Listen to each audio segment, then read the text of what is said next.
Matamgi Manipuri Wari channel asibu tabiriba khwai pumnamakpu taramna okjeri. Ngasi su mahausagamna Langla Langjin kunga taruk suba tangkak amok mayamgi mafamda puduna lakjeri. Punna taminarasi. Langje su fondu kaklaga monda mamayda upsilaga hik kapi. Punsiba su kol hanjil tausilai. Langje su punsiba na kol hanjil taurakpaduda paidaba ngamlaktraba mali. Machin gadu pomtoklaga fondu paikatli. Punsiba su yam fimna. Angang, nang kaitawrage? Langje ka pubagi makol gadu siri ka tauraga. Kaishu tawde. Nang phone kaklido kaigino. Aduga aina amok halaga tawbasho paidaba. Langje du isa oina dum tawshilai. Ninsiga nanga kari mani laina baina chatmina duida. Yam thuna hairo. Natrade ai ngasi sini ko. Adugiro nangna phone ga kaida. Si ai wa haige si. Anga siba khotba yam patgano. Phatti. Mari haidine. Ninsido akhoi imagi mamanabige machani. Aigaso angang oiringaidagi luna dinarakpa. Nahan yausangda laambado. Nang kauraba. Langje haujiktada nokfie tawrai. Adu oidi yai. Adu damja. Imanabi oiraso nupiduga chatminaraso ninsida haning yareko. Hek ingumlaba namito kotokodabane aidi. Kibu kijaine. Ibema yengloi ko. Atay nupida haneng lo. Aigi angang kakta yengduini. Adu neba. Akoy damcha say good haisane. Ano damcha. Ay ithanta ni layrise. Ima so bazar dagi halagde. Baba so halagdriba. Namita silagpasida natanta laypado nangaitida. Anga baba do halagkirodro. Lamnaga lamnabane. Aidi mathayam sadori da dawrise. Uhali da damcha. Hainari tanjaduda sana halso yu ngauraga lauraga halakpagi makol tabaduda laijedu pakhatna. Damcha, ai damlage ko, ai khoi baba halaeba. Hoi, thamo. Asumna phone du thamnakri, laijeso chakhomda phat janglaga chak thongpa hokri. Sana halso laijegi manakta janglaklaga magi hangnabi lan tawba haurai. Zaga sugamna thenglise kaigino, ha? Kuire baba, satse thongi. Kari yansang thongduino. Alu irondoini. Adudane, nui nafado, aduda bizo, nui nafado bizo. Laija so ipan pandabi som kumlai. Hoi. Nama lokribo. Laija sana haldagi ingdabi. Halakri. Maadi hojik phawba. Kaidawriyege bazarduga mawa toba thirairo. Laijado ngasidi taba ngamlaktraba mali. Phuk hogalaga sanahalgi manakta prap chingsilaklaga sanahalgi makhongdu kolaga hik kapi. Baba, nang kayam koina asumaina laikhidoiro. Nachama muktade nuksibiyo baba. Babagi ashiguma batawshe. Ai khang ware.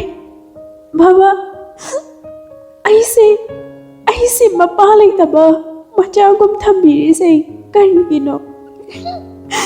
Baba, nang gyan taro baba.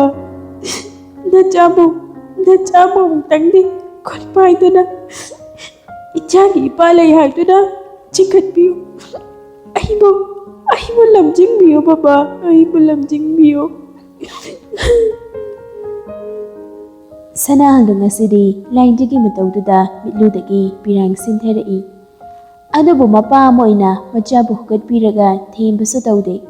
Lainjana koliba khongdo kitang kauthoklaga lainjada kaisum khairamdana chakhomdagi hairang thoki. Laija sumakhada phambrek nana phamlaga makut khudangduna mamit ani duda thamlaga aduma kaptuna lehawi. Ngaihak kaplaba matung mapido sa taithoklaga phuk hawgalaga chakto amuk thongi. Ngaihak leiraga Thabaso bajar kumlai. Thaba chakhomna changlaaga chak thongduna leiriba laijada yenglaga Ibema chak loirabo. Laija awaba pomna maglotsinjaduna nokmi ba maithongda mamagi paukhumdu pirai. Loidore ima. Nangi thabakduna kamdauraba. Yanarabo. Laija yam phajana khumlai. Yanare ima. Ningthau kamba khudingi kadoni. Aduga school ki form su lawrai. Ado ima. Akhoi sarduna aidi lairik tamli bisadranina moina loina tawini hai. Aduga hayeng tolopta ka hauge haujiki oinadi moina pirba lairik singse khara ikhalo osini. Laija makhudo masawo manaba tamjeri. Ima, moigi sarda mabuk pa amdawi. Moi office ki role da yam na office la kadabani hai. Adudagi moigi sardunane aigi samforando tinghaliba. Phone ga so pire ingo. Ngaiko. Phone pire idi karigino. Phone pire ita bata Thabaso ngak na haijarang padi. Kaino ni ba ko ima. Aina khangdaba yawbado soiba khotba yawbado. Phone dagi yeng laga sindoine ma adugini phone pireise Laija mamagi paukhomdo let tauna pirei pharida ibema isorna chanbirabani Laija khomdai aranba thabak tawbagi masado kitik kirum tawi Thabasa Laija ki wadu thajarami Laija thabak tawre haibagi asada yam harauzai Thabadi lairik laisu haitabanina machana tawido karisu khanglamdai Asomda laisembaso ngasidi punsibada call tawrai yumda chatkibadagi akhoigase ningsingbiba natego bhai adugi nati aido mathayam sari adugini kadawrage bhai laisembana wari samlapna haifet lirami punsibaso ngaihangtang munna khallaba matungda bhai aina sum khanbada ngai company duda yawbasta maraktagi soidana oinina khali adone bhai aiso yam jingnei Aikoina direct asing khangdabasidane baba so matha sabada loirabani laisembana baba palakpaduda punsibagi thamoido khangson sonthakibagum tawi mikup sida laisembagi manakta chetlaga mating pangninglepugum so thamoida ihul ama phaurai bai aiso thabak hangma matam yardi phat paisilaki aduga baba ga ima ga so khangnagi paisila o bai ado laizidi kamai doraba Punsiba yam matha sana lisembagi paukhomdu pirei Laishamba ai matha yam sari Laija ga ikhoi ga sei yek thoklaga leirami ai Laija da haiba sungamdi aduga haujik Laija gi mamana so yade as ye ki wabu mi mayam ama longna leinari dudi anda biswas ki wani ko madu lawba sukya yade adudane ko kyam naga thadarunu ado bai Laija hoigi mamana yade haiduna karigina aikhoiga moiga thangmana desinida adubudi imaduna aingi wakalsi phajana khangdabagini tapna sum yajarakanida laisemba nokfit ka tawraga bhai nangi Laija gi mangau thibadudi kamdorige khara gyan dare chakja bhaire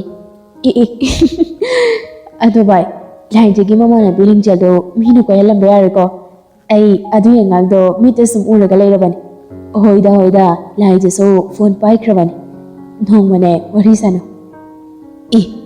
nangdi yam tawrami zani ne as laisemba nangnadi khangriba asita tanaba hotnabada aidi lawai tangba horabani asana anido ngaihak wari sanaraba matung phone thamnakre Ngasidi punsiba wakhal yam nungaidre phamungduda longna hipthai kari khalakpanu khangde amuk phok haugatle aduga dressing box tagi cigarette box so lawthoklaga machai ama phatchingba hawi waraklaba matamda punsiba cigarette toina sijine masina maram oiraga tungda kari aphaba phattaba oirakadaba tamba ngamba miyoibagi khongchat nate punsiba wakhaldu khana sumthai cigarette box to amaloi silakadauri Dendia to the SMS lakpagi ringtone makhol amatai ringtone makhol duda ꯂꯥꯏꯖꯒꯤ SMS ꯅꯤ ꯈꯪꯉꯤ ꯄꯨꯟꯁꯤꯕ SMS ꯇꯣ ꯍꯥꯡꯗꯣꯛꯑꯒ ꯄꯥꯏ ꯁꯣꯅꯣ ꯅꯨꯡꯁꯤꯕꯤ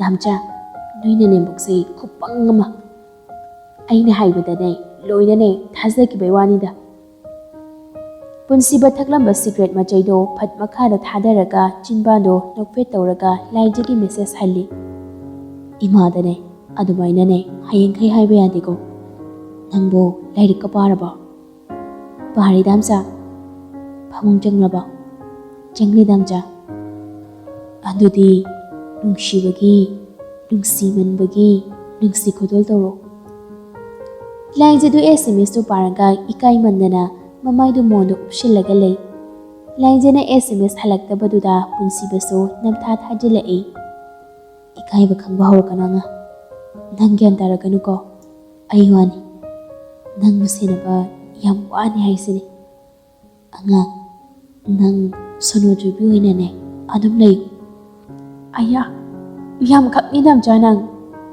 ꯌꯥꯔꯦ ꯌꯥꯔꯦ ꯐꯥꯒꯤ ꯇꯧꯕꯅꯤ ꯐꯣꯟꯁꯨ ꯃꯦꯠꯂꯒ ꯂꯩꯔꯗꯤ ꯏꯃꯥꯅ ꯆꯤꯡꯅꯈꯤꯅꯤ ꯇꯨꯝꯃꯣ ꯑꯉꯥꯡ ꯒꯨꯗ ꯅꯥꯏꯠ ꯍꯣꯏ ꯗꯥꯝꯆꯥ ꯇꯨꯝꯂꯒꯦꯀꯣ ꯑꯗꯣ ꯒꯨꯗ ꯅꯥꯏꯠ ꯊꯥꯗ꯭ꯔꯁꯨ ꯇꯨꯝꯂꯒꯦ ꯀꯥꯡ ꯆꯤꯛꯇꯤꯌꯦ ꯑꯁꯣꯝꯗ ꯄꯨꯟꯁꯤꯕ ꯂꯥꯏꯖꯒꯤ SMS ꯇꯣ ꯄꯥꯔꯒ ꯊꯤꯛ ꯊꯤꯛ ꯅꯣꯛꯏ ꯃꯊꯪꯒꯤ ꯅꯨꯃꯤꯠꯅꯤ ꯂꯥꯏꯖ ꯑꯟꯖꯨ ꯍꯣꯏꯗ ꯂꯥꯛꯏ ꯂꯝꯕꯤꯗ ꯔꯥꯖ ꯊꯦꯡꯅꯩ ꯂꯥꯏꯖꯗꯤ ꯏꯆꯝ ꯆꯝꯅ ꯈꯟꯖꯩ ꯙꯔꯥꯖ ꯀꯗꯥꯏ ꯆꯠꯇꯣꯏꯅꯣ ꯔꯥꯖ ꯅꯣꯛꯐꯦꯠꯀ ꯇꯧꯔꯒ ꯁꯨꯝ ꯊꯣꯔꯛꯄꯅꯦ ꯑꯗꯣ ꯅꯪꯗꯤ ꯀꯗꯥꯏ ꯆꯠꯂꯨꯗꯣꯏꯅꯣ ꯑꯟꯖꯨ ꯍꯣꯏꯗ ꯆꯠꯂꯨꯒꯦ ꯑꯗꯨꯒ ꯅꯤꯡꯖꯦꯜ ꯍꯣꯏꯗꯁꯨ ꯆꯠꯂꯨꯒꯦ ꯇꯧꯕꯅꯦ ꯔꯥꯖꯇꯨ ꯉꯁꯤꯗꯤ ꯇꯟꯖꯥ ꯆꯥꯔꯤꯉꯩ ꯍꯥꯏꯍꯧꯔꯒꯤ ꯃꯇꯥꯒꯨꯝ ꯑꯣ ꯑꯗꯣ ꯂꯥꯏꯖ ꯑꯩ ꯀꯩꯅꯣꯝꯇ ꯍꯥꯏꯒꯦꯅꯦ ꯀꯩꯅꯣꯗ ꯔꯥꯖ ꯁꯠ ꯁꯠ ꯍꯥꯏꯔꯛꯑꯣ ꯑꯩ ꯊꯨꯔꯕꯅꯦ ꯔꯥꯖ ꯂꯥꯏꯖꯒꯤ ꯃꯅꯥꯛꯇ ꯈꯤꯇꯪ ꯆꯪꯁꯤꯜꯂꯒ ꯌꯥꯝ ꯏꯀꯥꯏꯅ ꯈꯣꯟꯖꯦꯜꯒꯗꯨ ꯇꯞꯂꯞꯅ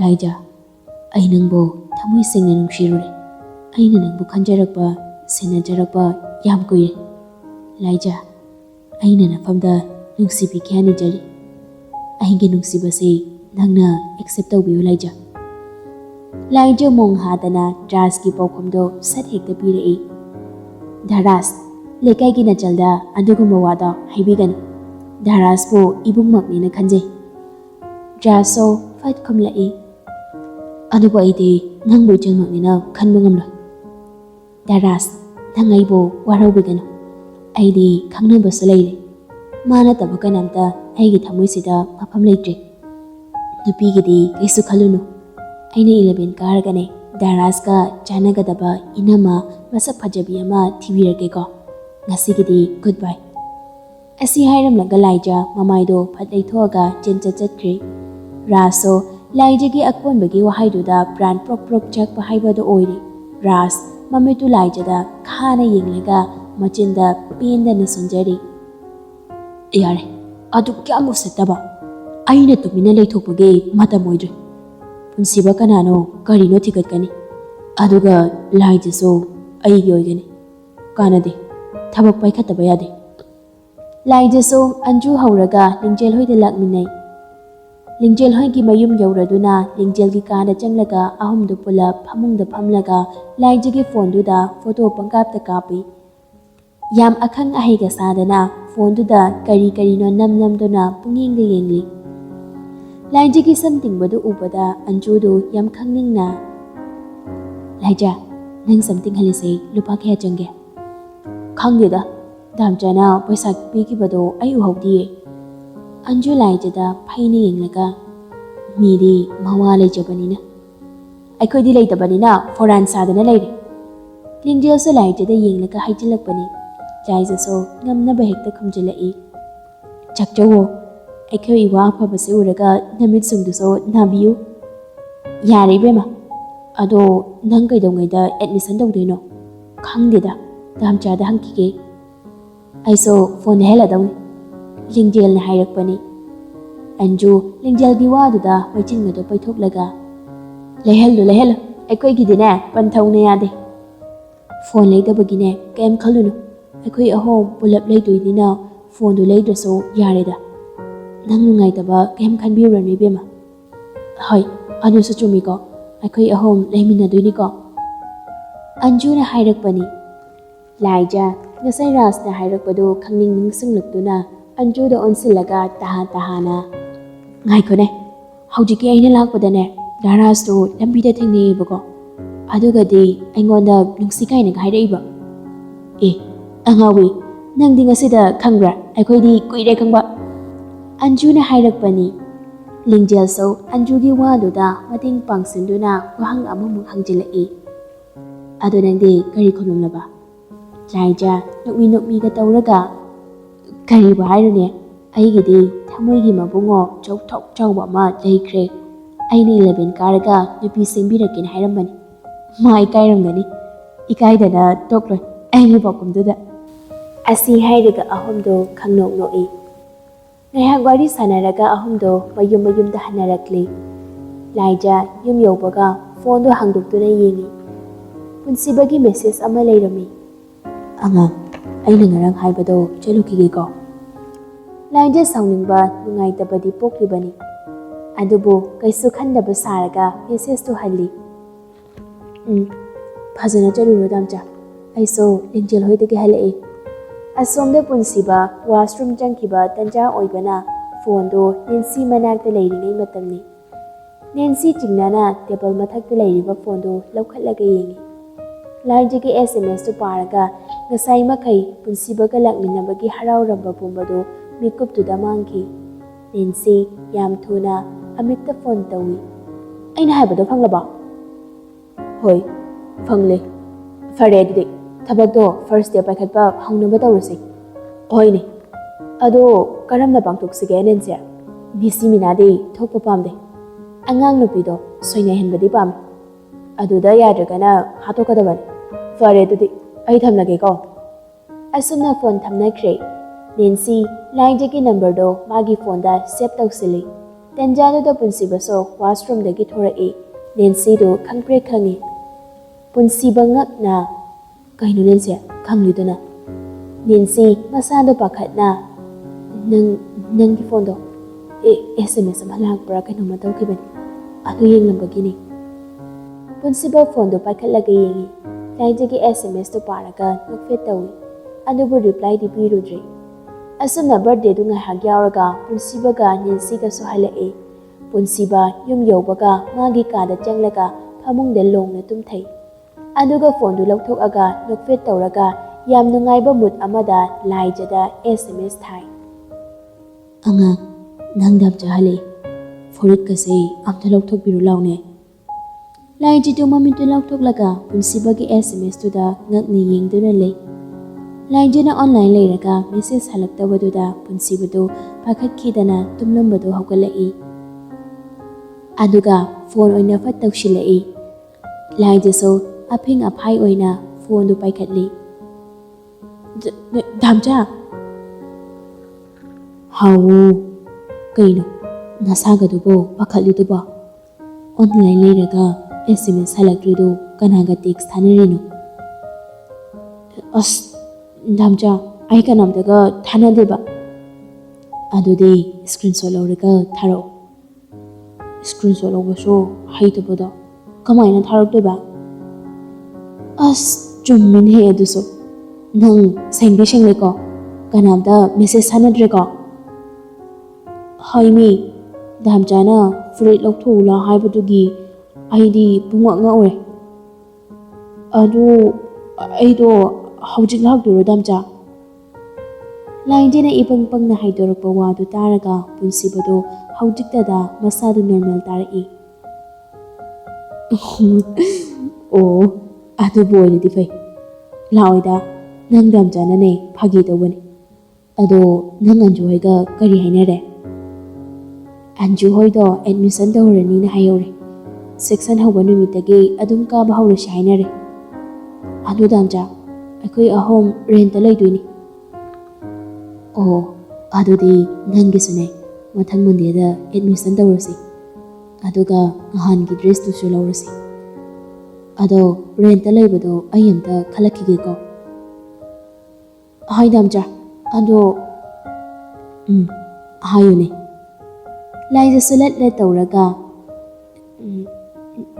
damcha aingondaneko ꯅꯨꯄꯥꯅꯅꯦ ꯅꯨꯡꯁꯤ ꯍꯥꯏꯔꯛꯏꯕ꯫ ꯄꯨꯟꯁꯤꯕ ꯎꯏꯁꯤꯜꯂꯝꯕ ꯃꯃꯤꯠꯇꯨ ꯐꯠ ꯄꯥꯡꯊꯣꯛꯏ, ꯅꯣꯛꯐꯦꯠ ꯇꯧꯔꯝꯕ ꯆꯤꯟꯕꯥꯟꯗꯨꯁꯨ ꯆꯞ ꯂꯦꯞꯄꯤ꯫ ꯑꯗꯨꯒ ꯌꯥꯝ ꯄꯥꯈꯠꯄ ꯃꯑꯣꯡ ꯑꯃꯗ, ꯀꯅꯥꯅꯣ ꯅꯨꯄꯥꯗꯣ?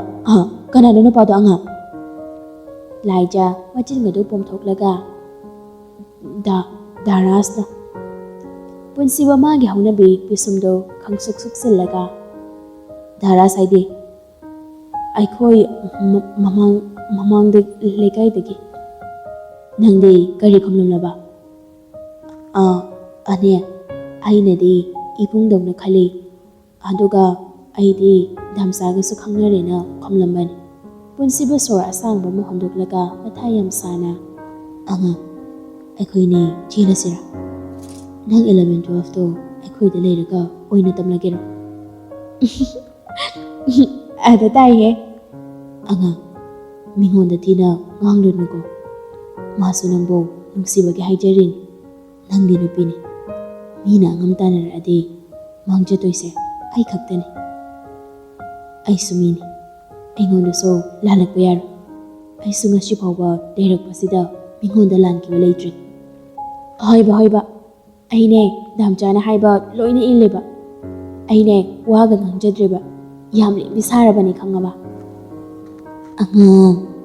ꯅꯪ ꯑꯗꯨꯃꯥꯏꯅ ꯇꯧꯔꯛꯀꯅꯨ ꯍꯥꯏꯕꯁꯦ ꯌꯥꯗ꯭ꯔꯕꯅꯤꯅꯅꯦ, ꯅꯨꯡꯁꯤ ꯈꯨꯗꯣꯜꯗꯣ ꯑꯝꯇ ꯇꯧꯔꯛꯎꯗꯅ꯫ ꯙꯝꯆꯥ ꯂꯝ ꯍꯦꯟꯕ ꯍꯧꯔꯛꯑꯦꯗꯣ ꯃꯥꯒꯤ, ꯇꯧꯔꯛꯑꯣꯁꯦ, ꯁꯠ ꯇꯧꯔꯣ꯫ ꯑꯩ ꯏꯀꯥꯏꯌꯦ꯫ ꯙꯝꯆꯥ ꯅꯍꯥꯟ ꯇꯣꯏꯂꯦꯠ ꯃꯅꯨꯡꯗ ꯇꯧꯕꯗꯨꯗꯤ ꯏꯁꯥ ꯈꯪꯍꯧꯗꯕꯒꯤꯅꯤ ꯈꯪꯉꯕ? ꯍꯧꯖꯤꯛꯇꯤ ꯌꯥꯝ ꯏꯀꯥꯏꯅꯦ꯫ ꯑꯗꯨꯗꯤ ꯑꯩ ꯇꯧꯔꯛꯑꯒꯦ꯫ ꯄꯨꯟꯁꯤꯕ ꯐꯣꯟꯗꯣ ꯃꯆꯤꯟꯗ ꯊꯝꯂꯒ, ꯂꯥꯏꯖ ꯁꯣꯝꯗ ꯃꯃꯤꯠ ꯃꯅꯥꯗꯣ ꯈꯪꯑꯣꯏ ꯎꯏꯁꯤꯟꯈꯤ꯫ ꯂꯥꯏꯖꯁꯨ ꯏꯀꯥꯏꯕ ꯈꯪꯖꯔꯤꯕꯅꯤ꯫ ꯂꯥꯏꯖꯥ, ꯇꯥꯕ꯭ꯔꯣꯅꯦꯍꯦ? ꯊꯣꯡ ꯍꯥꯡꯗꯣꯛꯎꯅꯦꯍꯦ ꯂꯥꯏꯖꯥ, ꯅꯪꯕꯨ ꯀꯩꯗꯧꯔꯤꯅꯣ? ꯊꯕꯥꯅ ꯃꯄꯥꯟꯗꯒꯤ ꯀꯧꯔꯛꯄꯅꯤ꯫ ꯂꯥꯏꯖꯁꯨ ꯃꯃꯤꯠꯇꯨ ꯈꯪꯄꯥꯡ ꯄꯥꯡꯊꯣꯛꯏ꯫ ꯑꯗꯨꯒ ꯐꯣꯟꯗꯣ ꯐꯠ ꯀꯛꯊꯠꯂꯒ ꯐꯃꯨꯡꯗꯒꯤ ꯀꯨꯝꯊꯔꯒ ꯊꯣꯡꯗꯣ ꯍꯥꯡꯗꯣꯛꯏ꯫ ꯊꯕꯥꯁꯨ ꯆꯪꯂꯛꯏ꯫ ꯂꯥꯏꯖꯁꯨ ꯐꯃꯨꯡꯗ ꯐꯠ ꯆꯣꯡꯈꯠꯂꯒ, ꯏꯃꯥ, ꯏꯅꯝꯃꯗꯣ ꯗꯣꯛꯇꯔꯗ ꯄꯨꯈꯠꯈ꯭ꯔꯕꯣ? ꯍꯣꯏ, ꯄꯨꯈꯠꯈ꯭ꯔꯦ꯫ ꯑꯅꯥ ꯑꯌꯦꯛꯁꯤꯗ ꯌꯥꯎꯗ꯭ꯔꯗꯤꯅꯦ ꯈꯔꯁꯨ ꯐꯒꯗꯕꯅꯤ꯫ ꯍꯣꯏ, ꯑꯗꯨꯅ ꯐꯔꯦ꯫ ꯑꯗꯣ ꯏꯃꯥ, ꯊꯦꯡꯂꯦ, ꯇꯨꯝꯅꯕ ꯇꯧꯔꯁꯦ꯫ ꯐꯣꯟꯗꯣ ꯌꯦꯡꯂꯒ ꯂꯩꯔꯅꯨꯀꯣ, ꯅꯪꯁꯨ ꯇꯨꯝꯂꯣ꯫ ꯂꯥꯏꯖꯗꯨ ꯈꯨꯝꯂꯛꯈꯤꯗ꯭ꯔꯦ꯫ ꯐꯩꯖꯨꯞꯇꯨ ꯆꯤꯡꯈꯠꯂꯒ ꯐꯩꯖꯨꯞ ꯃꯅꯨꯡꯗꯨꯗ SMS ꯀꯟꯅ ꯅꯝꯃꯤ꯫ ꯙꯝꯆꯥ, ꯅꯣꯏ ꯅꯦꯅꯦꯝꯄꯣꯛ ꯒꯟꯙꯥꯔꯤꯁꯦ ꯍꯟꯖꯤꯜꯂꯛꯑꯦ, ꯑꯩ ꯇꯨꯝꯍꯧꯔꯒꯦꯀꯣ꯫ ꯙꯝꯆꯥ, ꯅꯪ ꯂꯝ ꯃꯌꯥꯝ ꯍꯦꯜꯂꯛꯑꯦ꯫ ꯑꯩ ꯁꯨꯝꯅꯦ ꯊꯥꯡꯕ ꯉꯝꯂꯛꯇ꯭ꯔꯦꯀꯣ, ꯑꯩ ꯌꯥꯝ ꯏꯀꯥꯏꯔꯦ ꯍꯥꯏꯁꯤꯅꯤ꯫ ꯂꯥꯏꯖꯥ SMSꯇꯨ ꯊꯥꯈ꯭ꯔꯕ ꯃꯇꯨꯡ ꯙꯝꯆꯥ ꯍꯥꯏꯅ ꯇꯧꯔꯝꯕ ꯄꯨꯟꯁꯤꯕꯒꯤ ꯅꯝꯕꯔꯗꯨ ꯐꯠ ꯀꯛꯊꯠꯂꯤ꯫ ꯑꯗꯨꯒ ꯌꯥꯝ ꯊꯨꯅ ꯑꯅꯧꯕ ꯑꯃ ꯁꯤꯟꯗꯣꯛꯏ꯫ ꯃꯥꯏ ꯂꯝꯍꯦꯟꯕ, ꯂꯞꯁꯟ ꯑꯃꯒꯁꯨ ꯍꯥꯞꯆꯤꯜꯂꯤ꯫ ꯑꯁꯨꯝꯅ ꯃꯇꯝ ꯈꯔ ꯍꯧꯈ꯭ꯔꯦ꯫ ꯃꯟꯗꯦ ꯅꯨꯃꯤꯠꯀꯤ ꯑꯌꯨꯛꯅꯤ꯫ ꯊꯕꯥ ꯕꯖꯥꯔ ꯆꯠꯀꯦ ꯍꯥꯏꯗꯨꯅ ꯊꯣꯡꯖꯤꯟꯗꯨ ꯐꯠ ꯀꯥꯟꯊꯣꯛꯄꯅꯤ꯫ ꯑꯗꯨꯕꯨ ꯑꯣꯏ ꯊꯪꯕ ꯄꯥꯝꯕꯣꯝꯗꯨ ꯀꯟꯅ ꯆꯣꯡꯈꯠꯂꯛꯏ꯫ ꯊꯕꯥꯗꯨ ꯊꯣꯡꯖꯤꯟꯗꯨꯗ ꯆꯞ ꯂꯦꯞꯄꯤ꯫ ꯑꯗꯨꯒ ꯃꯈꯨꯠꯇꯨꯅ ꯄꯥꯝꯕꯣꯝꯗꯨꯗ ꯑꯃꯨꯛ ꯊꯦꯡꯂꯒ ꯃꯆꯤꯟꯗ ꯑꯃꯨꯛ ꯆꯨꯞꯁꯤꯜꯂꯤ꯫ ꯑꯗꯨꯃꯥꯏꯅ 3ꯂꯛ ꯇꯧꯏ꯫ ꯊꯕꯥ ꯋꯥꯈꯜ ꯅꯨꯡꯉꯥꯏꯖꯗꯦ꯫ ꯃꯪꯒꯣꯜꯗ ꯇꯞꯅ ꯊꯣꯔꯛꯂꯒ ꯂꯥꯏꯖꯕꯨ ꯀꯧꯊꯣꯔꯛꯏ꯫ ꯂꯥꯏꯖꯥ, ꯂꯥꯏꯖꯥ, ꯇꯥꯕ꯭ꯔꯣꯅꯦꯍꯦ? ꯂꯥꯏꯖꯁꯨ ꯇꯐꯤꯡ ꯆꯦꯟꯊꯣꯔꯛꯂꯒ ꯃꯃꯥꯒꯤ ꯃꯅꯥꯛꯇ ꯆꯞ ꯂꯦꯞꯄꯤ꯫ ꯏꯃꯥ, ꯀꯩꯗꯧꯔꯒꯦ? ꯅꯪ ꯑꯣꯐꯤꯁ ꯆꯠꯇꯣꯏ ꯅꯠꯇ꯭ꯔꯣ? ꯆꯠꯇꯣꯏꯅꯦ ꯏꯃꯥ꯫ ꯂꯥꯛꯑꯣ, ꯏꯃꯥ ꯃꯅꯝ ꯅꯝꯕꯤꯔꯝꯂꯒꯦ꯫ ꯂꯥꯏꯖꯁꯨ ꯆꯪꯁꯤꯜꯂꯛꯂꯒ ꯃꯀꯣꯛꯇꯨ ꯅꯣꯟꯊꯩ꯫ ꯊꯕꯥꯁꯨ ꯃꯆꯥꯕꯨ ꯃꯅꯝ ꯅꯝꯕꯤꯔꯒ ꯂꯥꯏꯖꯒꯤ ꯃꯈꯨꯠꯇꯨꯗ ꯃꯌꯥꯅ ꯀꯛ ꯆꯤꯛꯄꯤꯔꯒ ꯂꯥꯏꯖꯗ ꯌꯥꯝ ꯅꯨꯡꯉꯥꯏꯇꯅ ꯌꯦꯡꯂꯒ, ꯏꯕꯦꯝꯃ, ꯅꯪ ꯐꯖꯅ ꯆꯠꯂꯨꯀꯣ, ꯅꯃꯤꯠ ꯅꯅꯥꯒꯗꯣ ꯁꯤꯡꯉꯨꯀꯣ꯫ ꯏꯃꯥꯅꯦ ꯃꯪ ꯌꯥꯝꯅ ꯅꯨꯡꯉꯥꯏꯇꯦ, ꯄꯥꯝꯕꯣꯝꯁꯨ ꯌꯥꯝꯅ ꯆꯣꯡꯉꯤ꯫ ꯍꯣꯏ ꯏꯃꯥ,